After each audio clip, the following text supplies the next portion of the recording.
Welcome to Pragathi media. నేను కిరణ్ చర్ల.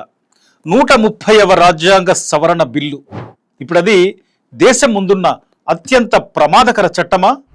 ఈ చట్టం కానీ వచ్చింది అంటే ఏ సీఎం ఎప్పుడు జైలుకు పోతాడో, ఏ మంత్రి పదవి ఎప్పుడు ఊడుతుందో, అసలు రాష్ట్రాల్లో ప్రభుత్వాలు ఎప్పుడు కూలిపోతాయో తెలియని పరిస్థితి రాబోతుందా?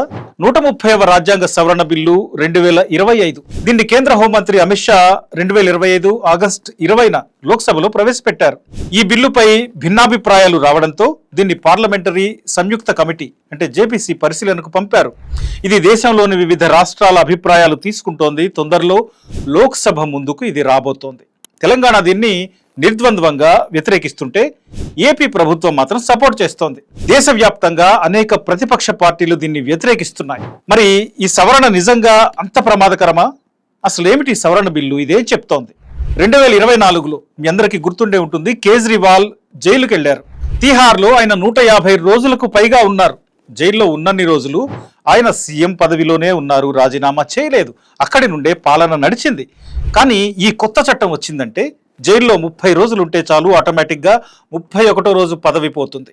భారత రాజ్యాంగంలోని ఆర్టికల్ 75, 164, 239A ఈ మూడిటికి చేస్తున్న సవరణ ఇది 130వ రాజ్యాంగ సవరణ. ఈ సవరణ ప్రకారం ఎలాంటి మార్పు వస్తుంది అంటే ప్రధాని, ముఖ్యమంత్రి, కేంద్ర రాష్ట్ర మంత్రులు వీళ్ళల్లో ఎవరైనా సరే 30 రోజుల పాటు జైల్లో ఉంటే చాలు, పదవిని కోల్పోతారు. వాళ్ళు రాజీనామా చేయకపోతే 31వ రోజు పదవి పోయినట్టే. అంటే నేరం చేసి జైల్లో ఉన్నందుకు పదవి పోతే దాన్ని ఎవరైనా సమర్థిస్తారు. కానీ ఇక్కడ వచ్చే సందేహం ఏంటంటే పదవి నుండి దింపడానికి ఓ తప్పుడు కేసులో నెల రోజులు జైల్లో ఉంచితే? ఇదే ఇక్కడ ప్రతిపక్ష పార్టీల ఆందోళన. ఇప్పటికే ప్రజా ప్రాతినిధ్య చట్టం ఉంది. ఈ చట్టం ప్రకారం ఏదైనా క్రిమినల్ కేసులో ఓ ప్రజాప్రతినిధికి అంటే ఎమ్మెల్యే, ఎంపీ వీళ్ళలో ఎవరైనా 2 ఏళ్లు లేదా అంతకంటే ఎక్కువ కాలం జైలు శిక్ష పడితే వాళ్ళ పదవి తక్షణమే రద్దవుతుంది. కోర్టు శిక్ష వేసిన రోజు నుండే ఈ అనర్హత వర్తిస్తుంది. క్రిమినల్ కేసుల్లో 2 ఏళ్లు లేదా అంతకంటే జైలు శిక్ష పడిన వాళ్ళు 6 ఏళ్ల దాకా ఎన్నికల్లో పోటీ చేయడానికి అనర్హులు అని చట్టం చెప్తోంది. మరి ఈ ప్రజా ప్రాతినిధ్య చట్టానికి ఇప్పుడు తీసుకురావాలనుకుంటున్న సవరణకు మధ్య తేడా ఏంటంటే మొదటి దానిలో నేర నిరూపణ జరిగి అంటే కోర్టు శిక్ష వేసిన తర్వాత పదవి పోతోంది. కానీ ఇప్పుడు రానున్న సవరణ దీనికి కోర్టు వరకు అవసరం లేదు, జస్ట్ పోలీసులు చాలు. జస్ట్ అరెస్ట్ అయ్యి ఒక నెల రోజులు రిమాండ్లో ఉంటే చాలు, పదవి పోతుంది. అంటే పోలీస్ స్టేషన్లోనే పదవి ఉంటుందా ఊడుతుందా అనే విషయం డిసైడ్ అవుతుందన్నమాట. అలాంటప్పుడు ఇది సరైన విధానమే అవుతుందా? ఒక సీఎం లేదా మంత్రిపై ఏదైనా బెయిల్ రాని సెక్షన్ కింద కేసు పెట్టి అతను నేరం చేశాడా లేదా అనేది సెకండరీ.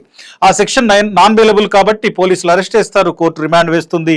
అతను నిర్దోషి అని ఏ 2-3 ఏళ్లకో తేలవచ్చు. కానీ మొదటి 30 రోజుల్లోనే అతని పదవి పోతుంది. ఇది ప్రజల తీర్పుని కాలరాయడం, అపహాస్యం చేయడం కాదా?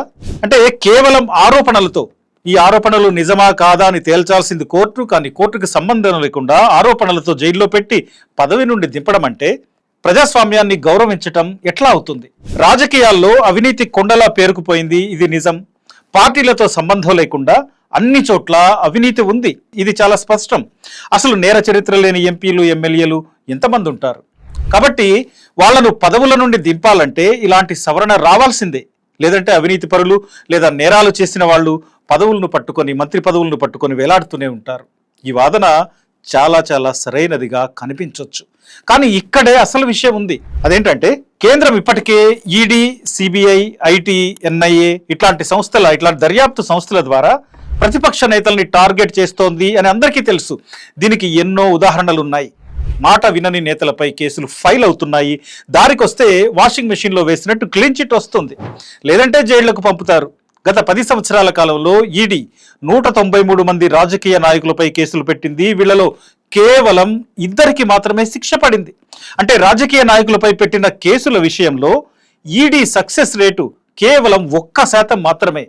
99% మంది నేరం చేయలేదన్నమాట. కానీ ఈ 193 మంది నేతలు నెలలు, సంవత్సరాల తరబడి జైళ్లలో ఉన్నారు. ఏ ఆధారాలు లేకుండానే వాళ్ళపై కేసులు పెట్టి జైల్లో పెట్టినట్టే కదా. ఇప్పుడు కొత్త సవరణ ప్రకారం ఇలాంటి కేసులు పెట్టి ఎవరైనా ఒక రాష్ట్ర ముఖ్యమంత్రినో లేదా మంత్రినో 30 రోజులు జైల్లో ఉంచితే వాళ్ళ పదవి పోతుంది. అంటే రాజకీయంగా అడ్డు తొలగించుకోవడం, ప్రజల తీర్పుని అపహాస్యం చేయడం ఎంత సింపుల్ అయిపోతుంది. ఒకసారి మన దేశంలో వివిధ రాష్ట్రాల్లో ఉన్న కీలక నేతలపై కేసులు ఎన్నున్నాయో ఒకసారి చూద్దాం. తెలంగాణ ముఖ్యమంత్రి రేవంత్ రెడ్డిపై 89 కేసులు ఉన్నాయి. స్టాలిన్పై 47 కేసులు, జగన్పై 29, ఆంధ్రప్రదేశ్ ముఖ్యమంత్రి చంద్రబాబు నాయుడుపై 19 కేసులున్నాయి. సిద్ధరామయ్యపై 13, హేమంత్ సోరెన్పై 5 కేసులు, పినరాయి విజయన్పై 2, పంజాబ్ నుంచి భగవంత్ సింగ్ మాన్పై 1 కేసు ఉన్నాయి. వీళ్ళు కాకుండా దేశంలో ఎంతో మంది విపక్ష నేతలపై చాలా కేసులు ఉన్నాయి. అంటే వీళ్ళు పదవిలో ఉన్నప్పుడు కానీ జైలుకు పంపితే 31వ రోజు వీళ్ళు మాజీలు అయిపోతారన్నమాట. ఇదేమీ జరగడానికి అవకాశం లేని విషయం కాదు. జస్ట్ మాట వినకపోతే చాలు వాషింగ్ మిషనా లేదా జైలా, ఈ రెండిట్లో ఏదో ఒకటి తేల్చుకోవాల్సి వస్తోంది. అంటే గత లోక్సభ ఎన్నికలు జరగడానికి ముందు ఏం జరిగిందో దేశమంతా చూసింది. ప్రతిపక్ష పార్టీలకు చెందిన 2 సిట్టింగ్ ముఖ్యమంత్రులను దర్యాప్తు సంస్థలు అరెస్ట్ చేశాయి, జైలుకు పంపాయి. కానీ వాళ్ళపై పెట్టిన అభియోగాలు ఏవి ఇప్పటికీ రుజువు కాలేదు. Arvind Kejriwal Delhi CM, Hemant Soren Jharkhand CM. ఇందులో కేజ్రీవాల్ 156 రోజులు, హేమంత్ సోరెన్ 148 రోజులు జైల్లో ఉన్నారు. మనీ లాండరింగ్ నిరోధక చట్టం కింద వీళ్ళని అరెస్ట్ చేశారు. ఇది నాన్ బెయిలబుల్. వీళ్లే కాదు, ఢిల్లీ డిప్యూటీ సీఎం మనీష్ సిసోడియా 531 రోజులు జైల్లో ఉన్నారు. రాష్ట్ర health and PWD minister Satyendra Jain 577 రోజులు జైల్లో ఉన్నాడు. ఆప్ ఎంపీ సంజయ్ సింగ్ 183 రోజులు జైల్లో ఉన్నాడు. వీళ్లపై ఆరోపణలు ఏవి రుజువు కాలేదు. మరి ఈ ఉదాహరణలు ఏం చెప్తున్నాయి? ఆధారాలు లేకుండానే ప్రతిపక్ష నేతల్ని జైళ్లలో పెడుతున్నారు అనే కదా. ఇప్పుడు ఈ కొత్త సవరణగాన్ని తీసుకొస్తే వీళ్ళు ఆటోమేటిక్గా 31వ రోజు పదవి నుండి పక్కకెళ్లాల్సిన పరిస్థితి వస్తుంది. అంటే దీనివల్ల ఏ రాష్ట్రంలో అయినా ఎప్పుడు ఏ సీఎం దిగిపోతాడో తెలియదు, ఏ మంత్రి పదవి ఎప్పుడు ఊడుతుందో తెలియదు. మరి దీని అర్థం ఏంటి? రాష్ట్రాల్లో ఎవరు పదవుల్లో ఉండాలో, ఎవరు జైళ్లలో ఉండాలో కేంద్రం నిర్ణయిస్తుందన్నమాట. అంటే తమకు అనుకూలంగా మారాలి లేదా జైల్లో ఉండాలి, అంతే తప్ప కేంద్రాన్ని వ్యతిరేకించే వాళ్లకు, ప్రశ్నించే వాళ్లకు పదవుల్లో ఉండే ఛాన్స్ లేకుండా చేస్తారన్నమాట. ఇక్కడ కోర్టులు చేయాల్సిన పనిని పాలక పార్టీలు చేస్తామంటున్నాయి. మరి దీన్ని అందరూ వ్యతిరేకించాల్సిన అవసరం లేదా? నేరాలు చేశారన్న ఆరోపణలతో ఆధారాలు లేకుండానే ఎంతో మంది జైళ్లలో ఉంటున్నారు ఆల్రెడీ. ఇప్పుడు ఈ సవరణ బిల్లు కానీ చట్టంగా మారితే ఇందాక మనం చెప్పుకున్న కీలక నేతలు ఎంతో మంది చిక్కుల్లో పడినట్టే. వీళ్ళంతా ప్రతిపక్ష పార్టీల నేతలే. అందుకే ఈ 130వ రాజ్యాంగ సవరణను ప్రజాస్వామికవాదులు వ్యతిరేకిస్తున్నారు. తప్పు చేసిన వాళ్ళు ఎవరైనా, మంత్రులైనా సీఎంలైనా జైల్లో ఉండాలని జనం కూడా కోరుకుంటారు, నో డౌట్. కానీ వాళ్ళపై తప్పుడు కేసులు పెట్టి పదవుల నుండి దింపి కక్ష సాధిస్తామంటే అది కరెక్ట్ అవుతుందా? శిక్ష వేయాల్సింది కోర్టులు.